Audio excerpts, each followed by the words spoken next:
Muchísimas gracias por acompañarnos. Estamos nuevamente en un esfuerzo acá de la Asociación Mexicana de Paysandú. Del año, al principio del programa. Este año tomamos la responsabilidad de una serie que tenemos que abrir y estamos en varios proyectos de actividades. Estamos trabajando en mejorar el aspecto interno. Hemos incorporado mesas, sillas, y vamos tratando de a poquito de crear una serie para que ustedes se sientan cómodos. Bueno, pero hoy estamos en otro tema. Hoy estamos con la visita del profesor Pablo Rivero, que es conocido de la casa, no es la primera vez que viene a visitarnos, reconocido generalista a nivel mundial. Pablo tiene un antecedente tremendo de la tecnología, de parte de la tecnología española, y hemos querido aprovechar que mañana tenemos una conferencia de hacer esta charla informal sobre el tema de tecnología, sobre todo de tecnologías y demás de información, y este tema que a veces parece tan difícil la tecnología, que no es así, y bueno, que de ahí pensamos a todos, que es parte de los comunidades. Así que bueno, Pablo, empezamos con la introducción. Muchas gracias, Juan. Agradeciendo por supuesto la invitación de los lucanos. Siempre es un placer estar acá en Paysandú. Y bueno, acá estamos. Lo de mañana va a ser algo totalmente inédito, lo vamos a ir analizando, la verdad. Y lo de hoy, de repente, hay gente que en alguna semana anterior ya estuvo, ya hay unas cosas, no hay muchas cosas nuevas en tecnología. Entonces, capaz que alguno que ya estuvo, son cosas un poco repetidas, pero hay gente nueva. Eso sí, a mí me invitaron para la mesa redonda.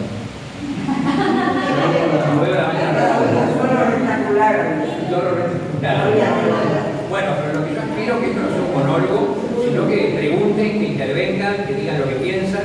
Todas las ideas van a ser bienvenidas porque el conocimiento se va formando entre todos, ¿verdad? Así que vamos a ver. Bueno, vamos a hablar de métodos de investigación en tecnología y fuentes documentales. Y no vamos a entrar en la discusión si la tecnología es la ciencia o qué es la tecnología. ¿Se escucha bien?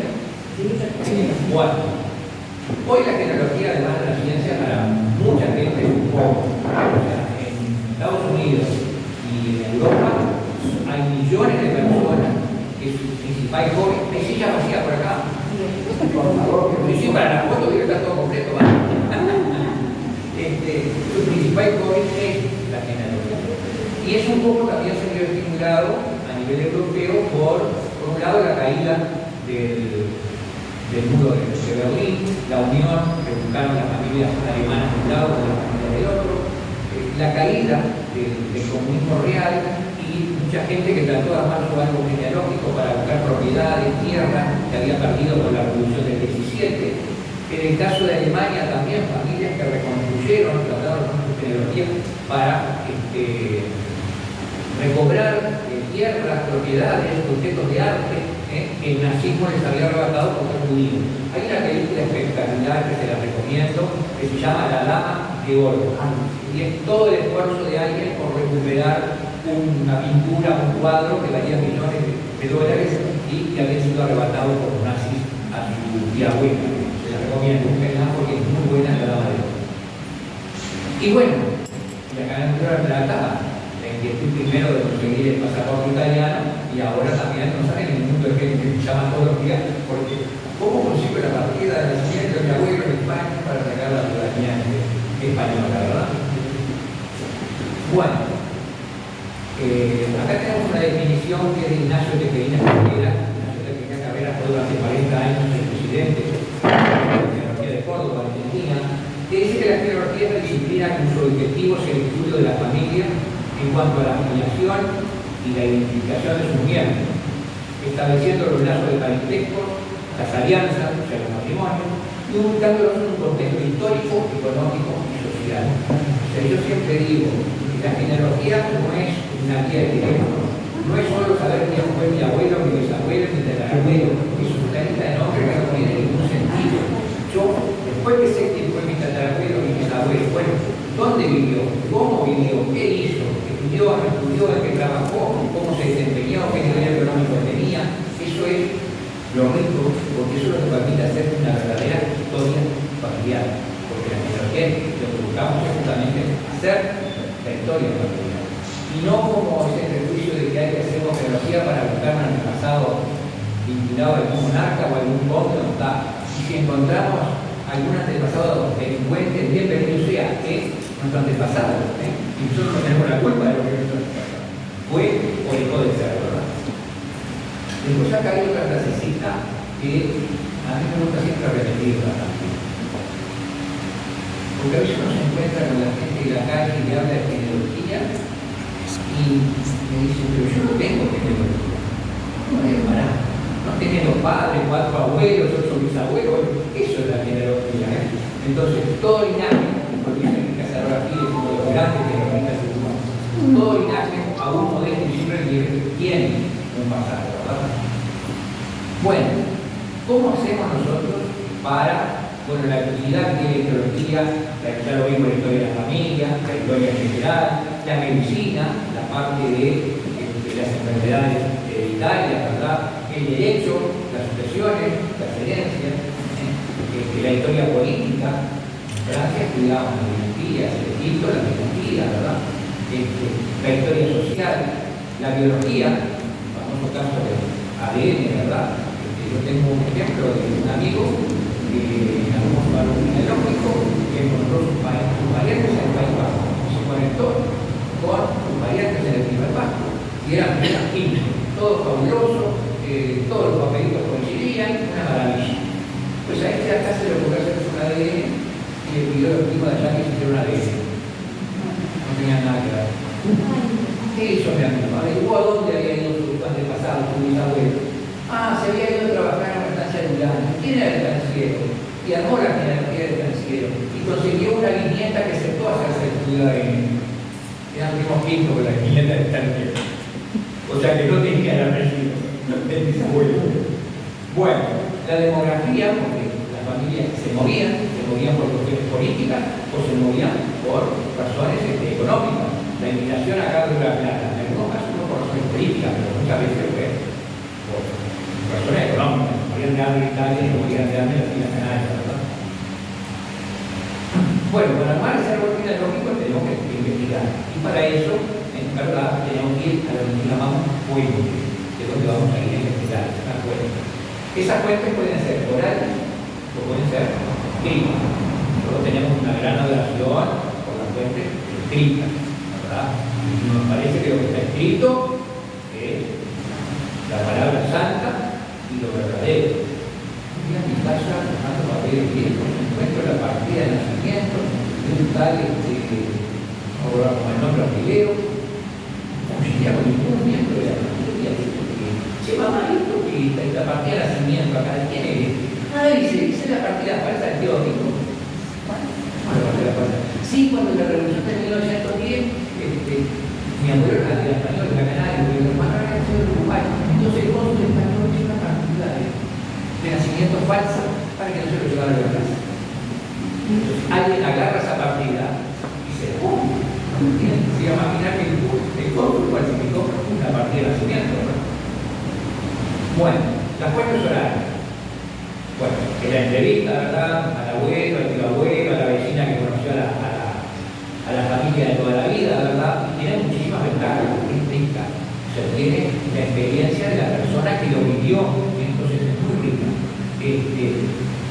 Permite apreciar el lenguaje oral, el lenguaje cristiano, espiritual, porque cuando nosotros estamos recabando información, muy importante lo que la persona dice, pero también es muy importante lo que la persona no dice, porque capaz que no quiere que se sepa el hijo natural que su hermana tuvo, ¿verdad? Y por supuesto que tiene grandes, bueno, la podemos hacer en audio, en video, ¿verdad? La fotografía, etc. Y tenemos que apurarnos a hacerlo. Estamos hablando de gente mayor. Hoy la tenemos y quizás mañana no la tengamos y nos lamentamos. Porque si viviera la tía nos podría decir qué fue lo que pasó, ¿verdad? Bueno, ¿fue muy rápido? No. Esto tiene muchas desventajas, ¿verdad? La memoria humana, todos sabemos que es frágil, ¿verdad? Hay omisiones, olvidos, podemos alterar los hechos un poquito, y lo que yo le decía, lo que se quiere que se sepa, no lo que no se quiere que se sepa. No siempre es digna, ¿verdad? Y luego pasamos a las fuentes escritas, que todo el mundo adora las fuentes escritas. Y para eso hay que ir a los archivos. El más próximo es el familiar, que acá empezamos. Yo digo, bueno, pero tenés que empezar por el archivo de tu familia. No, mi familia no tiene archivo. ¿No estás seguro que tu familia no tiene archivo, verdad? Siempre hay alguien en la familia guardó. ¿Qué guardó? La familia guardó el libro de patrimonio, alguna partida de nacimiento, las tarjetas que se comunicaban con la cigüeña que decía llegó Juancito, mi papito y mi mamita son fulano de tal, ¿verdad?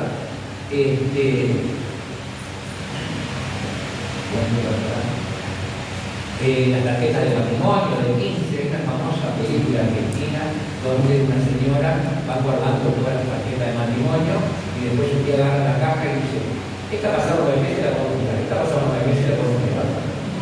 Hoy eso no lo podemos hacer. Las estampitas de comunión, las fotos son un documento increíble, porque nos muestran la ropa, nos muestran los muebles, nos muestran la actitud. Estos son mis abuelos con traje de novio, una actitud un poco atípica, porque lo normal en aquella época era el caballero sentado y la dama de pie. Acá, claro, mi abuela está con su primerita y están entonces ella sentada. Las postales que se enviaban los novios, estas son de 1910, de mis abuelos. Las cartas, hoy ya no hay cartas, ¿verdad? Pero las cartas van contando los distintos acontecimientos de la vida familiar, ¿verdad? Bueno, acá tenemos una tarjeta de matrimonio, las servilletas que se hacían para la vida, las servilletas de un casamiento, ¿verdad? Estaban los de 15 también. Las notas sociales del diario, salían los matrimonios, las reglas de 15, los nacimientos, los viajeros, las defunciones. Los matrimonios es increíble, salía cómo estaba vestida la novia, cómo estaba vestida la madrina. En algunos casos, si nos vamos allá a principios del siglo pasado, en la prensa en Montevideo, salía la lista de regalos que cada persona le había regalado a la novia. Bueno, yo conozco gente que guardó la compra de los muebles de casamiento o la boleta de pago de daños para la fiesta de la boda, ¿verdad?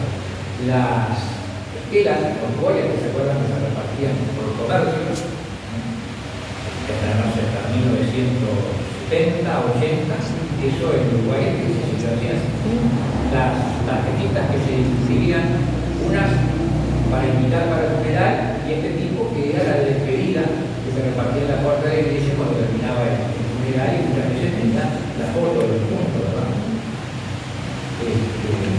No quería mostrar otro documento, pero seguirlo. Después que juzgamos en forma oral, juzgamos por cuánto tal vez pudimos encontrar en nuestra casa, ahí vamos a tener que ir al registro civil, ¿verdad? Que es lo más cercano que sea. Y en cuanto al registro civil, nosotros tenemos que grabar esas fechas. Yo siempre digo, cuando en la mañana no tiene que acordarse de fechas ni nada, pero hay unas fechas que no se pueden olvidar. 1 de julio de 1879. Si el hecho, nacimiento, difusión, matrimonio se produjo después del 1 de julio de 1879 al registro civil. Si fue antes, alguna de las iglesias que en aquel momento había en nuestro país, ¿verdad? Bueno, por nuestra edad, el matrimonio civil también se estableció el 1 de julio de 1979, pero no fue obligatorio. O sea que durante unos años se mantuvieron los matrimonios dos, el civil y el religioso. Recién, el 1 de enero de 1886, el matrimonio civil pasó a ser obligatorio. Bueno, los libros del registro civil son redactados bajo la forma de un acta, ¿verdad? Instalados, al día, en las fechas, se presenta fulanito, declarando que el lugar que de nacimiento ha nacido un niño, que es hijo de él, y su legítima esposa, fulana de tal, sus abuelos maternos, sus abuelos paternos, puede indicar dónde vivía, no sé, una parte de nacimiento nos puede dar muchísima información. elecciones. Cada vez menos. Cada vez hay menos, lamentablemente. La partida Sí. Tenemos tres generaciones, la de que nació, la de los padres y la de los abuelos. ¿Está? ¿Y por qué mucha gente encuentra la iglesia, el antiguo de la iglesia? Porque son hechos que pasaron antes de 1879. Ahí sí. Ahí no había registro civil, incluso ahí era la civil. Bueno, estos libros que se hacían en los juzgados, en el caso del interior, se llevaban por partida doble. Se llevaban por partida doble porque ahora es todo digital, ¿verdad? Entonces, se abrían el 1 de enero el libro y se cerraban el 31 de diciembre.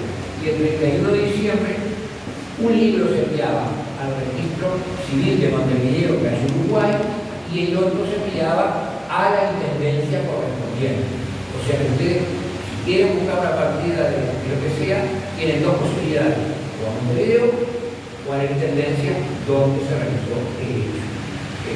Montevideo está poniendo muy mal el registro, es caótico, hay que aceptarse.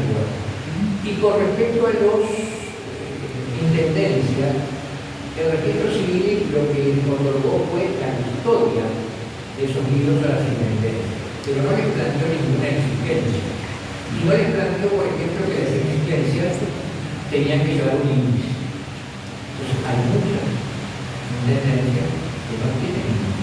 Entonces, por ejemplo, mi cirujano me pidió que la hermana toda su familia era de Colonia. Colonia tenía 17 secciones judiciales, 17 libros distintos por año. No puedo revisar 7 libros por año, hoja por hoja, porque la intendencia no hizo el acá, ahí, ¿verdad?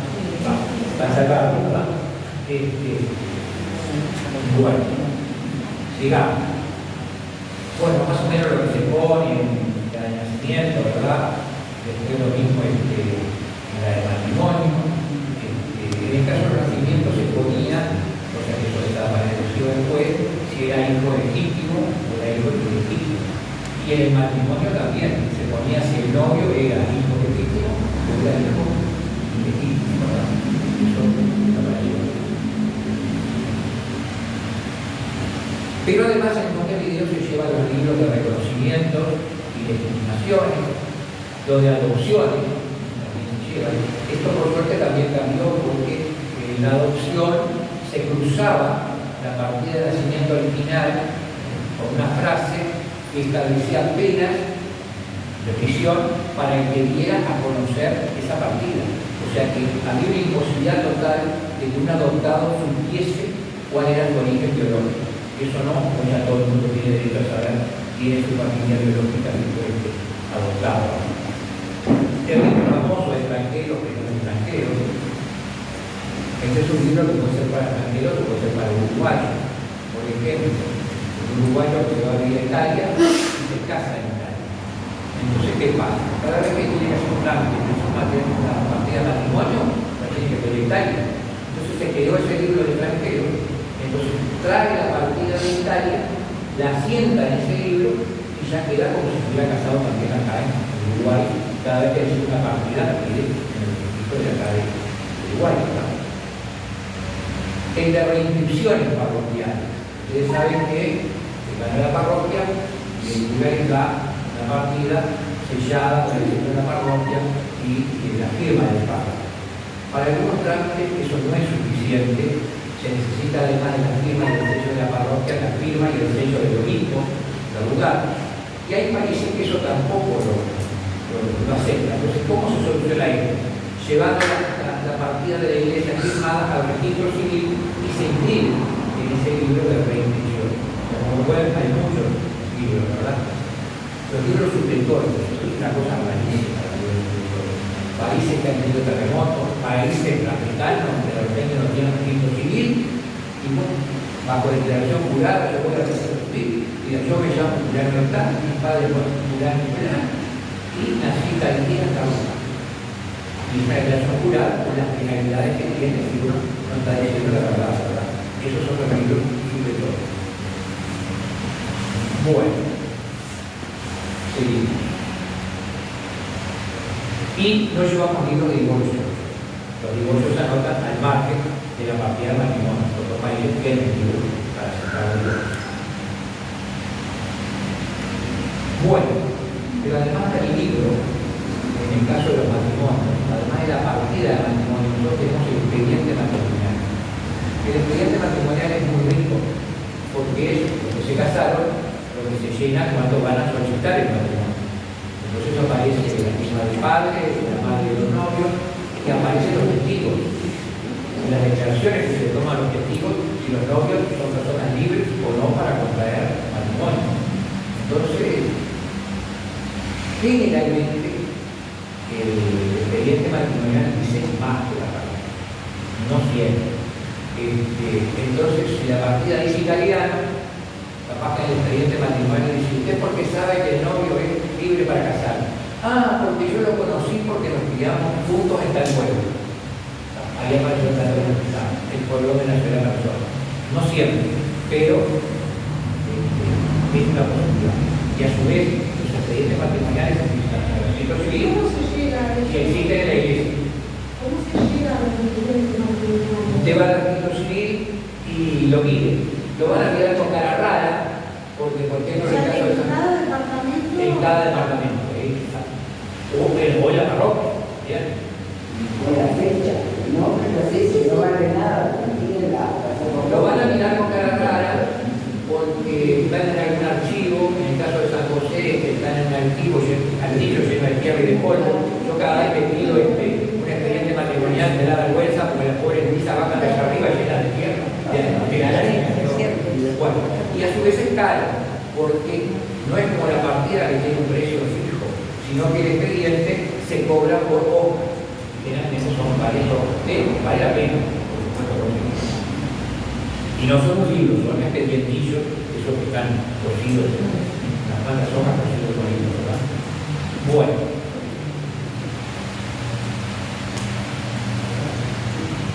Esto como se han llevado los índices, ¿no?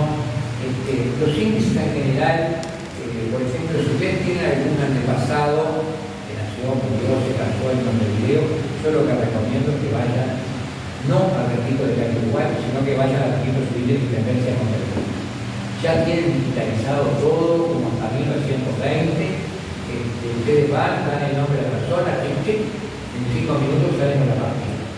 Y si es anterior a 1920, les prestan a ustedes los índices para que ustedes mismos se busquen. Pero son muy abiertos, porque en otras intendencias no prestan a los índices, no se saca el préstamo. No. Y ahí es cuando está el problema que los tienen que buscar, que el funcionario dice que no tiene tiempo para buscar, etcétera, etcétera. Que se yo tampoco lo prestan, yo tuve que hacer un permiso especial para que me dejaran consultar los índices.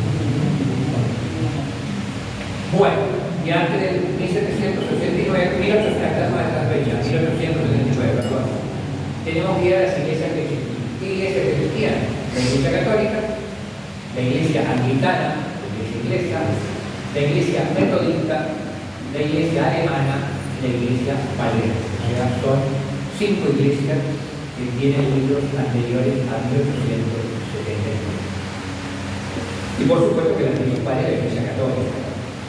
Dentro de la Iglesia Católica nosotros encontramos muchos archivos. Encontramos el archivo parroquial, que realmente a nosotros nos interesa, pero están los archivos de los obispados y de los obispados de Montevideo, y están los archivos de cada orden religiosa, los salesianos, los dominicos, los jesuitas, etcétera, ¿verdad? Que también son interesantes porque, por ejemplo, todos tuvieron instituciones educativas. Entonces, si queremos ver dónde puso algún antepasado nuestro, que fue un político católico, tenemos que ir al archivo de esas instituciones religiosas. No se me ocurre otra cosa.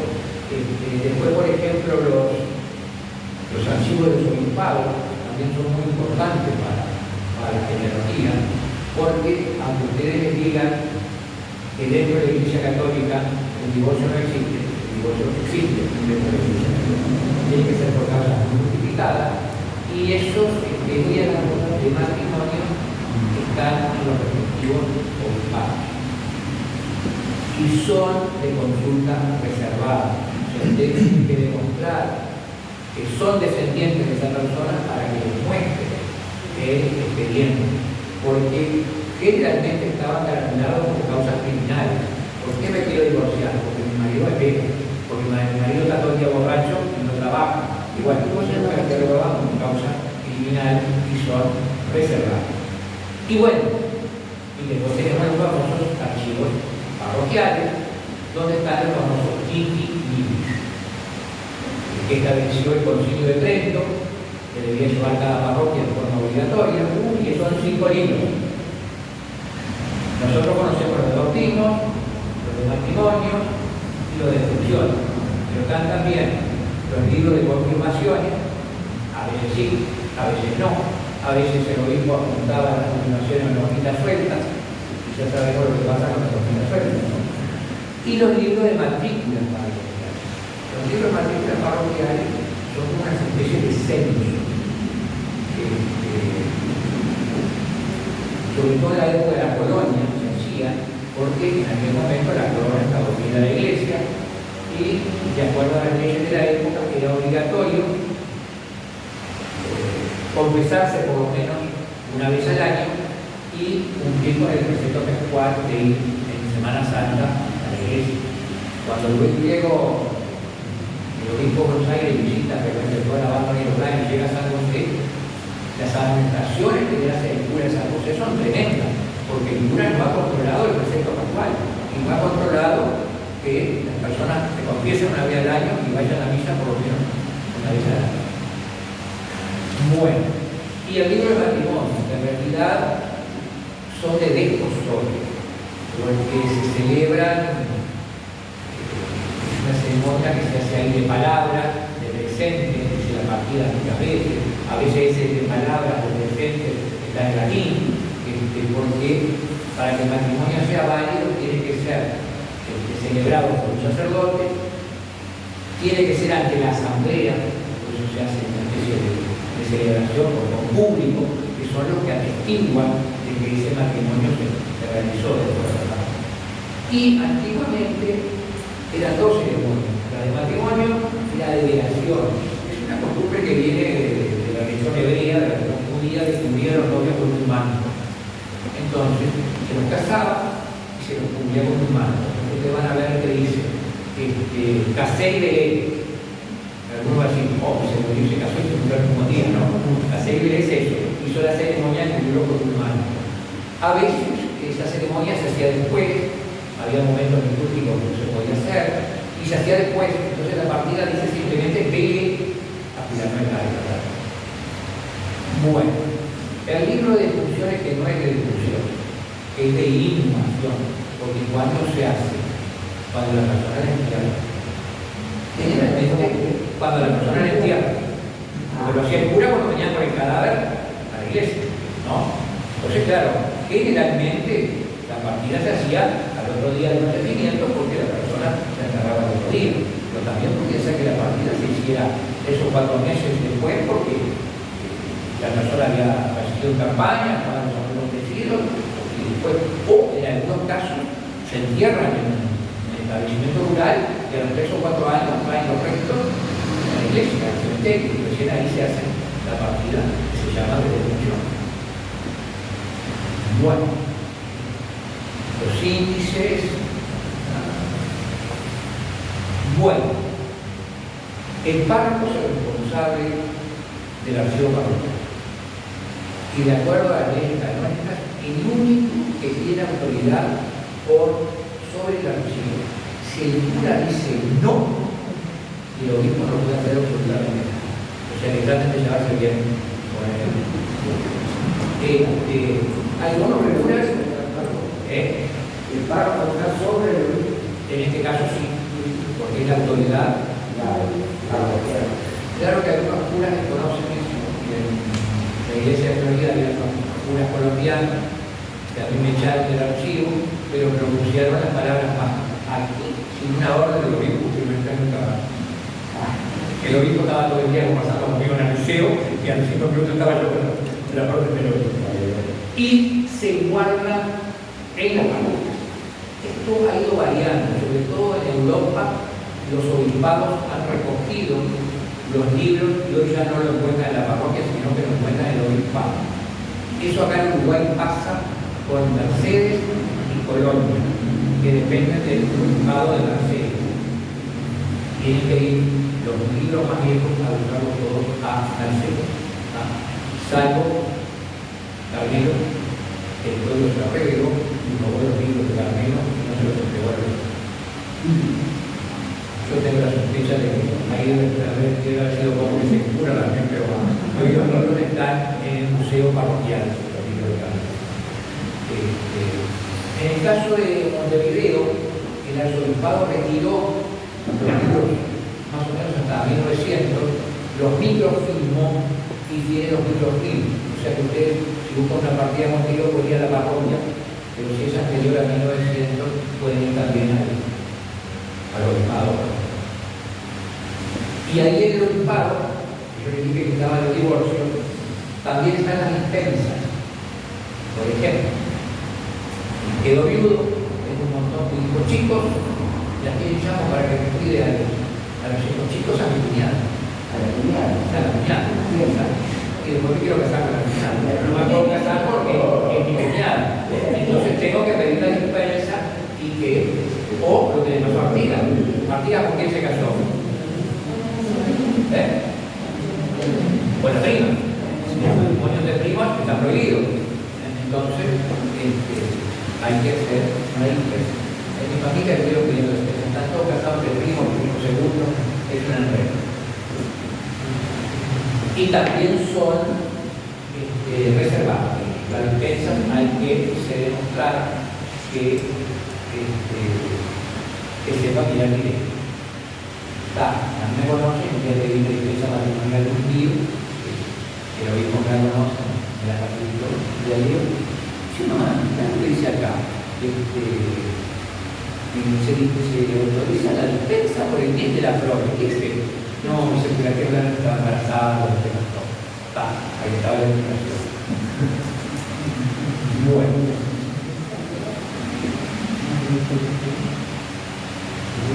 Bueno, y la iglesia lleva otros libros, por ejemplo, este que yo le decía de cumplimiento puntual, lleva el libro de fábrica, que es obligatorio que todas las iglesias lo lleven, desde que se pone la piedra fundamental, el cura tiene que ir anotando todas las obras que se hacen en la iglesia.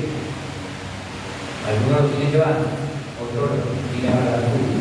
Entonces es lindo ese libro, porque capaz que se encuentran con que el abuelo de ustedes no los bancos de la iglesia, o el abuelo de ustedes era herrero y fue el que hizo la puerta de hierro de la iglesia. Son tantos que le gusta encontrar, ¿verdad? Después lo de las cofradías y hermandades, de las sociedades, no sé, de Gol, la de la Virgen de Rosario, no sé si acá hay alguna cofradía, de gente que se reúne para rezar y para... En Montevideo se conserva la salma del purgatorio, que viene de 1724. Si ustedes van a la catedral de Montevideo, están todos los bancos pintaditos, pero al frente hay unos bancos que están enfrentados. Esos son los bancos para los miembros de la cofradía de las ánimas, creo que no lo comentaba. Y en la ciudad de Libertad, por ejemplo, está la cofradía de San Isidro, que es la que se encarga de armar todo el tema de San Isidro, por ejemplo. Y bueno, en los libros de cofradía también es interesante ver si hay un pasado de cuál lugar o alguna cosa. Está la fecha en que ingresó, está la fecha en que falleció, que salió de la cofradía con fallecimiento, por ejemplo. Los de cargo y data, que son los libros los libros de cuentas de la parroquia, ¿verdad?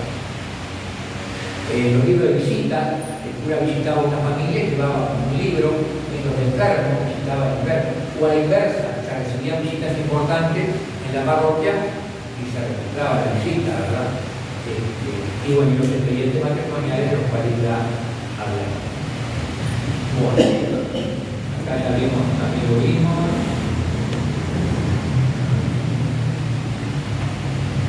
Bueno, y eso es un mapita que nos muestra las parroquias que había en el Uruguay antes de 1879.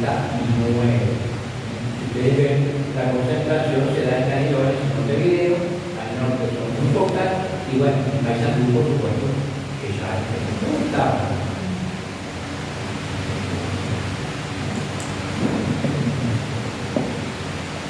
sea que hay que distinguirse, que la gente confunde, porque incluso ayer dentro del Instituto de la discusión, lo que era iglesia, lo que era capilla, lo que era parroquia, lo que era catedral, lo que era basílica, la gente tiene un entrevero. O sea, cuando yo digo iglesia, estoy hablando de un edificio. Es el edificio. En cambio, si yo digo parroquia, ¿qué tal?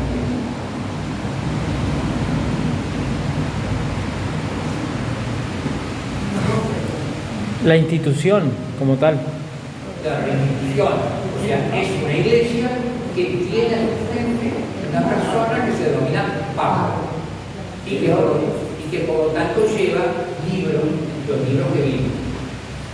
El orden es el obispo, la catedral, la basílica, la parroquia y la capilla. Ahora la capilla es una iglesia donde se pueden realizar ceremonias, pero que no lleva libros. Yo me puedo casar en la capilla. ¿De dónde va a quedar asentado? En la parroquia, donde depende de la capilla. Catedral. ¿Qué es una catedral? Ah, no, hay una plata. ¿En serio? ¿Qué es una catedral?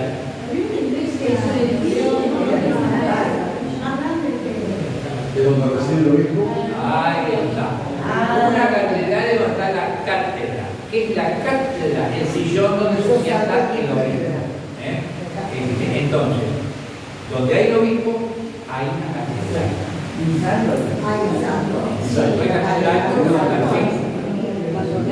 Ustedes no tienen catedral. No dicen. ¿Qué tienen ustedes? Sí, eso. Una basílica. Pero la basílica no estamos hablando de ese orden jerárquico de párroco, obispo. La basílica es una denominación arquitectónica. Es un templo que se destaca por su arquitectura, por los elementos ornamentales que tiene. Eso es una basílica. Pero tiene parroquia la Parroquia, basílica. entonces. Pegado a la Parroquia, pero basílica. Es una parroquia porque tiene un párroco, pero además es una iglesia importante por su arquitectura, y es una basílica. En Uruguay tenemos la denominación de basílica mayor y basílica menor. No sé si esto es mayor o menor que la basílica menor. Bueno, aclarada la situación. Sí, porque acá la basílica es el pago. Claro, perfecto. Bueno, y los libros más viejos que podemos encontrar de la Iglesia Católica son los de la Iglesia Matriz de Montevideo, que no comienzan con la fundación de Montevideo. No entremos en la discusión de la fundación de Montevideo. Pero lo de bautismo y matrimonio en 1727 y lo del fallecimiento en 1729. O sea que en 1724, que llegaron los primeros pobladores, hubo gente que falleció y no quedó registrada, o hubo gente que nació o falleció y tampoco quedó registrada, ¿verdad? Pero hay libros más antiguos, los de la Colonia de Sacramento, pero esos libros de la Colonia de Sacramento anteriores a 1777 estaban prácticamente inaccesibles porque estaban en el arzobispado de Río de Janeiro y siguen estando en el arzobispado de Río de Janeiro. Pero hay un genealogista brasileño que se tomó el trabajo de copiar esos libros y entonces hoy tenemos la publicación en 2 tomos de estos matrimonios. No se entusiasma, no es fácil, porque los portugueses el índice lo hacen por los nombres, no por los apellidos. Es complicado. Es complicado. Bueno, acá tenemos la iglesia quintana, que bautismos y matrimonios 42 y 47, y las defunciones no están en la iglesia, están en el cementerio. Después tenemos la iglesia católica valdense, que comienza ahí por la década de 1860, 61. Hay algunas cosas anteriores, porque los valdenses llegaron por 1856 a Uruguay. Entonces algún pastor hizo algunas anotaciones sueltas, ¿verdad? Y la evangélica alemana, que también venían pastores, sobre todo pastores que venían de Buenos Aires, sobre todo recorrían acá el litoral del río Uruguay y bautizaban, cazaban. Entonces hay informaciones a partir de 1845, pero en realidad la iglesia se establece en el 1857. Pero ahí poco italiano, ¿no? Ahí era el año. Y sí, ahí son albanos también. Y bueno, la metodista, que recién solamente libre el bautismo en 1871. Escúcheme, la anglicana, digamos, es una iglesia evangélica luterana. No sabría si luterana, es una iglesia evangélica cuando se produce la iglesia. Realmente las colonias, cuando vinieron las colonias de Argentina, vinieron una corriente de iglesia católica y otra de luterana. Pero nosotros lo llamamos iglesia protestante, o sea, no sé cuál es la iglesia protestante. A ver, las protestantes son todas las que protestaron el dogma de la iglesia católica. La iglesia anglicana protestante es cuando, no me acuerdo que el rey de Inglaterra se quiso casar con un protestante. No, el rey de Inglaterra. Cuando se quiso casar con Y ahí se produce el conflicto con el Papa y dice que la iglesia inglesa soy yo, y hasta el día de hoy. Y los templos de la iglesia anglicana que en Uruguay son propiedad de la corona inglesa. Son propiedad de la corona inglesa. Y el cementerio inglés es una sociedad privada. Privado el cementerio inglés porque es un grupo de gente, son los dueños de las parcelas. Y siguen funcionando su iglesia ahora. ¿Cómo? Siguen funcionando la catedral. Sí, funcionando. Y la iglesia anglicana en este momento, o sea, ha perdido muchísimos adeptos, por supuesto, ¿no? Pero quedan un poco.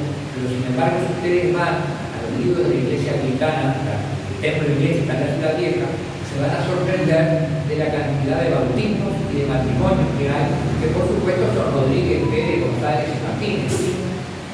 Y toda gente joven. ¿Y por qué tanta gente joven se bautiza y se casa en la iglesia anglicana? O sea, la iglesia anglicana está desarrollando una labor, tiene el comedor, el dinero, costurero, yo no sé cuánto, y está atrayendo a mucha gente humilde que vive en la Ciudad Vieja, y entonces se bautizan allí, se casan allí en la iglesia anglicana, ¿verdad?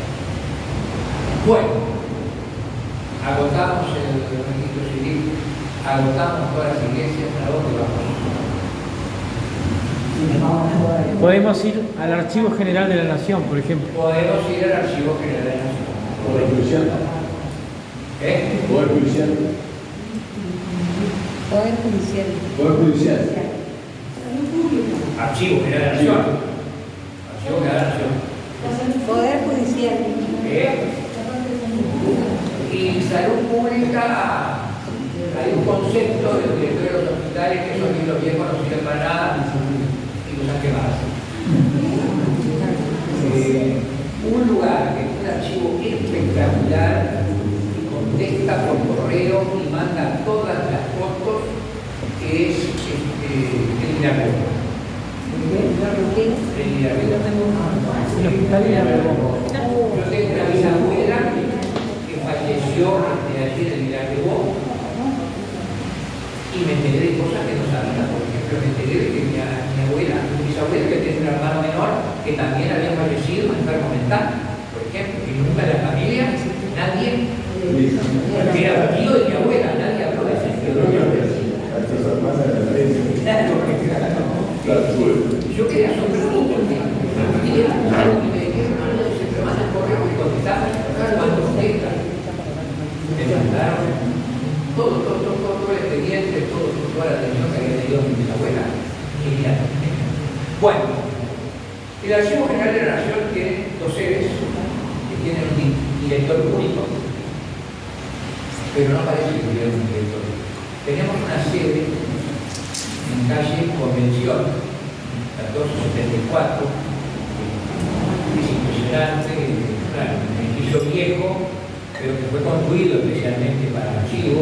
Si ustedes lo ven de frente son 3 plantas, pero si pasa de mostrador para allá son 6 plantas, y ahora compraron la casa de al lado, y a su vez consiguieron una donación de Japón, y todos los documentos del periodo activista están en una cámara que está a una temperatura, a una humedad permanente, todo eso está digitalizado, por lo tanto se supone que esos documentos ya no van a tocarlos más, y uno va a lo que y uno va allí y hay un montón de archivólogas que lo ayudan, que lo buscan, puede pedir las cosas por correo electrónico, le contestan, tienen mucha información para la tecnología sobre llegadas de barcos, por ejemplo, y bueno, yo qué sé, en el caso de Colonia están los libros de Cabildo, y en la época de la colonia, 1800, los testamentos se asentaban en los libros de Cabildo. Entonces ahí podemos encontrar testamentos que están toda la sucesión, todos los bienes, y la atención es excelente. Disculpe, ¿y la aduana de Montevideo en la llegada? La aduana se perdió fuego. La aduana se perdió fuego. Ajá. Entonces, muy poco lo que quedó, y lo que quedó está ahí, en el archivo general de la Nación. Todas las opiniones públicas están obligadas a enviar toda su documentación a la Nación. El problema es que se está construyendo porque la Nación tiene una capacidad y hay instituciones como el Banco de Previsión Social que compró unas maquinitas que pican los expedientes y le llevó una a cada sucursal y dio la orden de que picaran todos los expedientes migratorios. O sea que está desapareciendo toda la historia laboral del país y nadie ha hecho nada. Salvo algún jefe de alguna sucursal que no se animó a romper nada, los otros han roto todo. Es desastroso. Bueno, si ponemos todos los documentos así, tiene 4 kilómetros de documentos, que va de 1724 al 2004, tiene todos los idiomas que ustedes se pueden imaginar, los documentos, porque hay en inglés, en francés, en italiano, en ruso, en japonés, en chino, en mandarín, yo qué sé, de todo hay allí, ¿verdad? Y una cosa que tienen allí son las famosas marcas y los libros de la Inclusa. ¿Saben lo que es la Inclusa? Seguidero veterinario. La Inclusa que tenía el famoso torno, la impiedad de mi padre que abandona y la generosidad de la iglesia que recibe. El torno que ponían al niño, tocaban la campanita y lo miraban y la monja lo recibía de los brazos. Ese niño iba acompañado con una cartita, me llamo Pedrito, estoy bautizado, etcétera, etcétera. Pero la monja agarraba, rompían el papelito o lo guardaban por ahí y lo bautizaban de nuevo, le ponían otro nombre y yo no sé cuál. Muchas veces, además del papelito, una medallita cortada al medio, una cintita de color, una foto cortada al medio, y bueno, en algunos casos las monjas guardaron eso. Y estas son las señas. Las señas. Hace poquito, hace 5 o 6 años, una investigadora revisando cajas en el Archivo General de la Nación, encontró una caja llena de estampitas rotas, de fotos rotas, donde hay las partidas. ¿Esto qué es? Son las señas. ¿Qué es señas? ¿Seña de qué? Bueno, identificaron lo que es. Nadie hasta el momento sabía de la existencia de la seña, nadie había investigado esa seña. Esta mujer se dedicó a eso, ya lleva 2 libros publicados sobre eso. Y yo tengo alumnos de mi curso de tecnología que gracias Laura Osta, la investigadora, ella dice, como vos también, Laura Osta, y yo tengo alumnos que pudieron saber, su abuela falleció sin saber quién era su madre biológica, y mis alumnos pudieron saber quién era su bisabuela biológica. Eso es genial, genial. Bueno, pero acá viene el archivo judicial que está en San Martín. Acaban de parar todos los expedientes de los juzgados. O sea, todo el que tuvo un lío, un pleito, cualquier cosa, los juzgados. Las sucesiones se tramitan en los juzgados, los pleitos se tramitan en los juzgados. Bueno, este último gobierno ha hecho algunas mejoras, está en un gran galpón de una fábrica de bebidas, yo no recuerdo si era la Vinfinalco, ¿alguno se acuerda de la Vinfinalco? Una bebida muy dulce, igual, ¿no? Ahí también. Es un gran galpón, que tiene una cuadra de largo, de 10 pisos, se llovía, la estantería estaba cubierta por nylon, los expedientes están atados con el oficial, uno va a ir expediente, entonces un señor entonces agarra el expediente, hace pa contra el suelo, hace vuela todo el polvo y ahí ponen un pedazo de papel y dice, bueno, un día, bueno, se llovía todo, un día hubo un cataclismo. Yo hablando de la una cuadra de largo, ¿no? Se cayó una estantería, vino el dominó, se cayeron todas las estanterías, se entregaron todo el expediente, me llevó, no sé, como 2 o 3 años poder coordinar todo. Y bueno, y ahí se reparó el techo, se acondicionó, se limpió, se pintó, y está en condiciones aceptables. Pero ahora hay que agendarse, uno se agenda, llega la fecha, llega y le trae ahora el funcionario que es intocable, que no dice cosa que hoy, pregunta a tu cara, no te voy a hacer nada. Estamos bien, ya no hemos dejado de oír todo el mundo y el señor sigue allí detrás del mostrador. Este archivo presenta un problema para poder ingresar a él.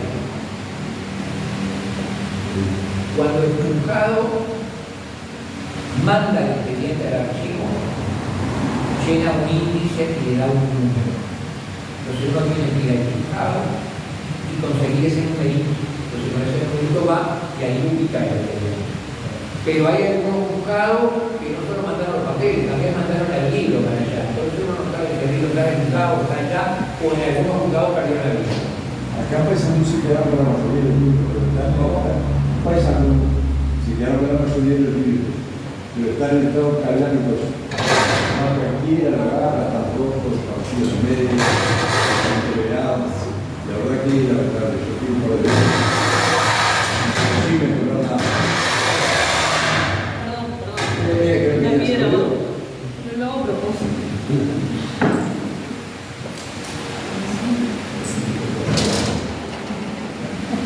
En el caso de San José, el Poder Judicial hizo un acuerdo con las sociedades privadas de San José. Porque los libros están ejecutados, pero lo manejan solamente los funcionarios de las asociaciones privadas. Y funciona bastante bien, los muchachos son muy amables, tienen mucho trabajo, a veces demoran un poco, pero encuentran lo que uno va a buscar. Va a funcionar. Bueno. En caso de no tener el libro de expediente, ¿cómo se puede buscar el mapa?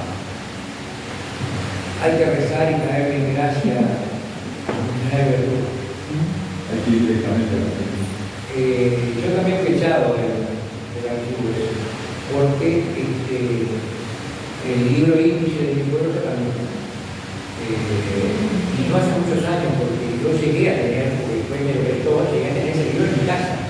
Pero claro, en la época no había fotocopiadora, no había nada, una que hay unos datos de los libros, pero ahora no está. Entonces, me dijo, yo no podía buscar, si no iba a tener obra, no podía buscar nada, así que y bueno, yo empecé, pero no puede ser que porque se pierda un desgraciado libro, se pierda la historia del pueblo, bueno, empezamos a subir el tono del modo, lo escuchó la directora y me dijo, señor, usted no puede molestar a los funcionarios, está entorpeciendo la labor de los juzgados, así que por favor se retira, no lo quiero ver nunca más acá, eso que se va. Y escuche, se perdió un libro y se pierde la historia del pueblo, ¿cómo puede ser eso? Puede ser, se puede ver importante, no sé cuándo se perdió Rodríguez.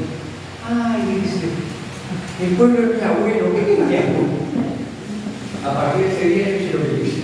Ahora se me ocultó, pero no puede ser. No puede ser, se da cuenta. Porque si no hubiera sido el pueblo que los abuelos querían, yo estaba callado, no podía empezar a hablar así. Ahora, perdón, los privados tienen un protocolo que cuando terminan de ejercer va al archivo, ¿verdad? A través de ese protocolo se puede llegar a mucha información. En el caso del Poder Judicial, pasa lo mismo en el caso de los privados. Hay un protocolo elaborado. Queda sentado en el libro. Los abogados no tienen un protocolo. Los abogados no tienen un protocolo. Los privados. No sé. Ahora, no por saber por qué. El problema de las escrituras, por ejemplo, las escrituras son públicas. Juan, el problema de las escrituras son públicas, pero si yo no sé con qué escribanos se hicieron, no la voy a encontrar nunca en la vida. Tengo el dato clave para que la escritura, que iban la hizo. Catastro. Ahí entra la oficina de catastro. Que llevamos anotadito quién hizo la escritura de los propietarios. Pero la oficina de catastro solamente tienen acceso a los ingenieros. No, es libre. Es libre acceso para cualquiera. Doy fe de que así usted. Yo soy la funcionaria de catastro. ¿No es? En San José solamente atiende el ingeniero agrimensor. El ingeniero agrimensor lo único que hace allá es llevar planos, cambio de diseño. Datos de propietarios, eso lo pueden ver los escribanos. Pero en catastro tiene la historia del padrón. No, nosotros, por ejemplo, catastro nos lleva más registro de propietarios hace 20 o 30 años. Pero si vos querés saber quién era el propietario en 1929, que es donde empieza nuestro libro, sí está registrado. 1910 me consiguió una documentación. Sí, los rurales, por ejemplo, son más viejos de 1929. Y ahí te dice el propietario. No se puede sacar foto ni nada porque es una cosa que hasta el día de hoy puede seguir esa familia de propietarios y es una cosa particular, pero verse se puede, lo puede ver cualquiera. Usted no nos va a morir. En el caso de Montevideo, por ejemplo, la Intendencia también lleva una especie de catastro. No, porque nosotros Y ese catastro está en la web. Puede buscar el registro. Catastro es el registro de todas las propiedades. Y ese lugar se asientan las compraventas de las tierras.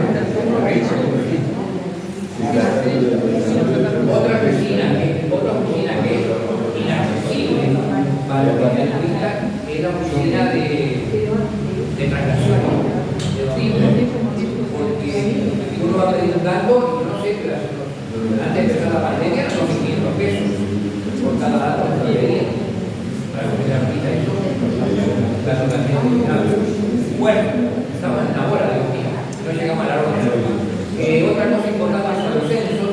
Acá usted tiene la suerte de que en Paysandú hay varios censos antiguos. A ver, creo que los traje yo los censos. En Paysandú es de 1821, 1823, 1832 y 1836. Estos están en el Archivo General de la Nación y deben estar un poco digitalizados, porque los censos están digitalizados. Salto, también hay un poco al norte, después el Padrón del Éxodo, el censo socionero con el ministro Rivera. Vamos a ver si llegamos a los árboles. Bueno, después las direcciones del cementerio, la escribanía, el Ministerio de Relaciones Exteriores, el Palacio Legislativo, las escuelas, los liceos, la contabilidad, todos tienen un archivo, el archivo del Ejército, la Corte Electoral. El problema de la Corte Electoral es que hay que ser descendiente de la persona para que nos brinden la información también. Como dice dirección de Necrópolis y cementerio. Porque yo digo Necrópolis, no fue la de Yume, Necrópolis, que estudia la norte. Necrópolis es cementerio. Por eso, en un lugar que se Necrópolis, pero acá es cementerio. A ver, una cosa son los libros que están. No, me refiero a cuando de la Yume, dice Necrópolis. Cuando pasa por ahí es cementerio. Y son distintas denominaciones. Necrópolis quiere decir ciudad de los muertos. Pero lo que yo voy es, cuando yo hablo de necrópolis y direcciones de necrópolis, de cementerio, yo cuando digo cementerio digo los libros que están en el cementerio. Y cuando digo dirección de necrópolis, digo los libros que están en la intendencia en la dirección de necrópolis. En algunos casos no existe necrópolis, está dentro de la dirección de higiene, porque acá como es, ¿verdad? Bueno, las escuelas, el ciclo matrícula, el liceo, etcétera, etcétera, etcétera. En el caso particular mío, yo encontré a mi bisabuelo, por ejemplo, en el cementerio de Tacuarembó. No he encontrado la partida de nacimiento de mi abuelo. No la puedo encontrar la partida de nacimiento de mi abuelo. Sin embargo, tengo algunos datos de mi bisabuelo por la necrópolis de Tacuarembó. Claro. Y hay la página que tiene el registro civil, que aporté la fecha de nacimiento de mi abuelo y demás, ni así encontraron. Me pedían hasta la cédula. Una persona nacida en 1900. Además, en aquella época, capaz que no habían anotado seguido, capaz que pasaron años para anotarlo. Claro, de 1912, nacido en Tacuarembó, no encontré. Bueno, también nos puede ayudar un libro de genealogía, ¿verdad? La Génesis y la Cultura Uruguaya de Ápora, de la Operativa Patagonia también de Ápora, el Archivo Artigas. Yo bueno, también es fabuloso, porque tiene un índice por paraje geográfico, tiene un índice por embarcaciones y tiene un índice por nombre propio. El libro de los linajes de Ricardo de la Cena, la revista del Instituto de Estudios Genealógicos, como es el número 37, la historia de Paysandú, de Augusto Schultz, para ustedes, en Maritomo, eso también es genial. La descendencia de Cabo Melilla, de Gustavo Duquenín Montaño, ahí es también de Uruguay. Son 4 tomos, todos descendientes de Cabo Melilla. También tenemos las páginas de internet, Family Search, la página de los rumores que ustedes deben conocer. Pares es para genealogías españolas, porque la página del Ministerio de Educación y Cultura de España, y bueno, todo trámite que se hizo se están subiendo ahí a esa página. En el caso de los italianos está en Tenati, pero Juan me decía que la información que está en Tenati la pueden encontrar también en Family Search. Con la reserva del caso. Está diferente organizada. Con la reserva del caso de Family Search. Bueno, acá tienen distintas formas de árboles genealógicos, este es muy lindo con hojitas de otoño, este es otro ascendente hacia arriba, este es un árbol de costado. Bueno, y para mí lo que me resulta más práctico es el árbol de costado de Sosa Estradón, donde yo soy el número 1, sea hombre o mujer, me interesa. El 2 es mi padre y el 3 es mi madre. Mis abuelos paternos, mis abuelos maternos, los bisabuelos, etc. Donde, sin ser el 1, de ahí en adelante todos los números pares van a ser varones y todos los números impares van a ser mujeres. Y donde siempre el padre va a ser el doble del hijo y el hijo va a ser la mitad del padre. Entonces, si yo tengo el número 40, yo ya sé que el padre del 40 va a ser el número 80 y el hijo del 80 va a ser el número 40. Y en el caso de las mujeres, más o menos 1, según y la mujer de 40 siempre va a ser 41, por ejemplo. Esto para mí es lo más práctico. Entonces, yo ahí lo que hago es poner los nombres de las personas enumerados. Entonces después lo desarrollo. El 1 soy yo, que nací en tal fecha, que estudié en tal lado, que me casé, que el 2 es mi padre. Porque ahí pongo todo lo que sé de mi padre. En el 3, mi madre. Y así elaboro toda una historia de la familia, ¿me entiendes? Y eso es lo que yo decía, de poner contacto, de saber realmente quiénes eran mis antepasados. Bueno, ahí tienen otro tipo de árboles. Este es por generaciones, una generación y los miembros, después la segunda y los miembros, después votos. Después este es muy para científicos, a mí me cuesta. El 1 y los hijos de 1 son 1, 1, 1, 2, 1, 3, 1, 4. Los hijos de 1, 1 son 1, 1, 1, 1, 1, 2, 1, 1, 3. Hay mentalidad científica que eso me resulta genial. A mí. ¿Y eso lo colocáis en Family Search? ¿En Family Search? No, en Family Search esto no. Ahora hablamos un poquito de Family Search. Acá viene otro. Bueno, escuchen un poquitito. ¿Puedo hacer una referencia a Family Search o estamos muy atrasados? ¿Cómo? ¿No, Juan? ¿Podemos hacer una referencia a Family Search? Sí. Family Search es una herramienta genial, pero tenemos que tener mucho cuidado. O sea, hay muchas cosas que podemos encontrar en Family Search. Y yo lo que valoro de Family Search es el poder ver los libros de las parroquias. Porque ahí no hay error, nosotros estamos viendo el libro. El problema es cuando vamos a registros y empezamos a ubicar los árboles genealógicos que los mormones han hecho. ¿Qué pasa con los mormones? Primero hay gente común y corriente como todos nosotros. Gente que muchas veces no tiene dominio de las letras antiguas. Gente que capaz que lo está haciendo en Estados Unidos y no tiene idea de lo que es el español. Y de repente a una persona que nació en el mes de abril le pusieron Abril Pérez, el nombre. O yo qué sé, no sé. A mí me enloquecieron una vez una familia que tenía 6 hijos y la familia me decía, no, eran 5 y eran 5. Pero fue a mi ser para hacer. después estudiando acá en Calzada, digo, mira, ¿sabés lo que hicieron? Inventaron una cierta hija. Le pusieron uno de los nombres de la madre y uno de los nombres de la hermana e inventaron una cierta hija. Yo mañana voy a dar la tabla de Ana Monterroso de la Valleja. Si ustedes entran a Family Search y ponen Ana Monterroso de la Valleja, les va a salir un árbol genealógico perfecto. Pero si ustedes ponen Juan Antonio de la Valleja, le va a salir Juan Antonio de la Valleja está casado por otra mujer que no es Ana Monterroso. Entonces, ¿qué pasó? ¿Eso lo hizo un uruguayo, lo hizo un argentino? No, lo hizo alguien que no tenía idea de que era Juan Antonio de la Valleja y no se dio cuenta que eso es un disparate, ¿se dan cuenta? Entonces, con pinza, lo que encontramos para pinzar, lo encontramos y después vamos a tratar de buscar los documentos y corroborar si eso es cierto. ¿Entienden? Esa es la forma que tratamos de desarrollar.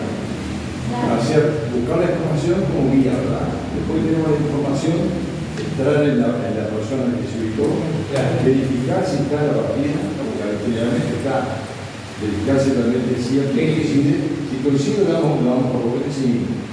Eso es lo correcto. Entonces, a veces pasa que uno entra en una persona y automáticamente tiene 20 generaciones. Ahí es donde hay que tener cuidado de empezar a investigar en la forma, a ver si la comunicación coincide, ¿verdad? Lo genial de conocer es poder buscar los libros de la iglesia.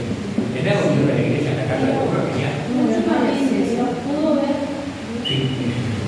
porque nosotros manejamos una información de que Family Search estaría devolviendo los libros, entonces hay libros de iglesia que ya no se pueden ver. Como que todavía no Nosotros lo que lo hemos detectado es que libros que nunca habíamos logrado ver, un día lo vimos. Todo el mundo lo que sí lo vimos, a los días no nos matan. Pero eran libros que nosotros no veíamos. Y un día por casualidad no sé que aparecieron y aparecieron lanzados. Pero lo que hemos visto todavía no seguimos viendo. Están en pleno cambio tecnológico, usamos mucha inteligencia artificial. Están en pleno cambio tecnológico. También. Están usando inteligencia artificial que a veces los documentos se... Pero ustedes acá tienen una gran ventaja. Ustedes ven libros que yo no puedo ver. Claro, pero acá ¿Ustedes qué? en este centro. En ese centro. Ustedes pueden ver todos los libros que son mormones. Sí. Yo no, en mi casa no puedo verlo. No Yo me algunos. pasa tampoco. Claro. Sí. Porque los curas, los párrocos, cuando dieron la autorización, algunos autorizaron, firmaron que autorizaban y punto. Pero otros, no sé qué tenían en la cabeza en ese momento, que firmaron que la autorización era solamente para uso de la iglesia mormona. Pues eso yo no lo veo. Lo ven los mormones y lo ven ustedes que están afiliados a la iglesia mormona. Bueno, pero ahora estaría cambiando eso. Los libros de Paisandú no se ven, No sé. porque nunca le dio autorización al párroco para hacerlo. Nosotros hablamos con el párroco y ahora estaba viendo lo que comentaba, de que él nos dijo que iba a hablar con el público, cuando en realidad él tiene que utilizar el párroco. Ahora, los mormones. Ya vamos hablando con tres. Bueno, pero los mormones tienen que haber dejado un microfilm. Los mormones tienen que haber dejado un microfilm. Nosotros tenemos los microfilms que los recibimos de la ley. Sí. La mafia. No, mafia no. Tiene los microfilm, pero tiene la máquina de verdad con microfilm. Perdón. Tiene los microfilm y tiene la máquina de verdad con microfilm. Sí, no, máquina no. Tenemos el sistema médico. O sea, ya lo tienen compartido. Sí, convertido y pasado, se ve la computadora. Hemos conseguido documentación de Paisandú, pero no por la vía de eso. Ahora, entonces yo vi que hay cosas de Paisandú entrando en imágenes. Sí. Ahí vi que hay. Hay libros. Sí, hay información. No sé si el último. Bueno, espero que no se hayan aburrido.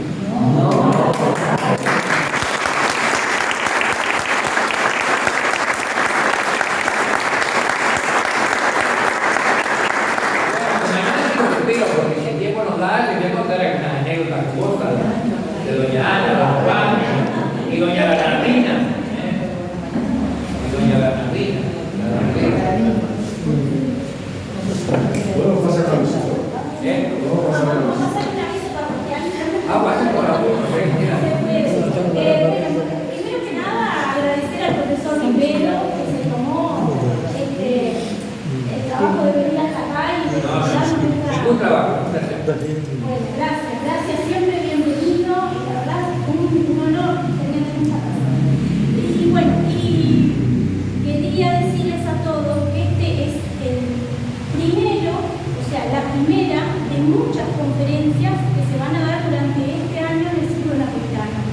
la primera de muchas actividades que se están programando también en el círculo, que la Asociación Lucana viene trabajando hace muchísimo tiempo, la asociación y bueno, las distintas comisiones, Comisión de Cultura, el Centro Clínico también. Hay que invitarnos a todos a participar.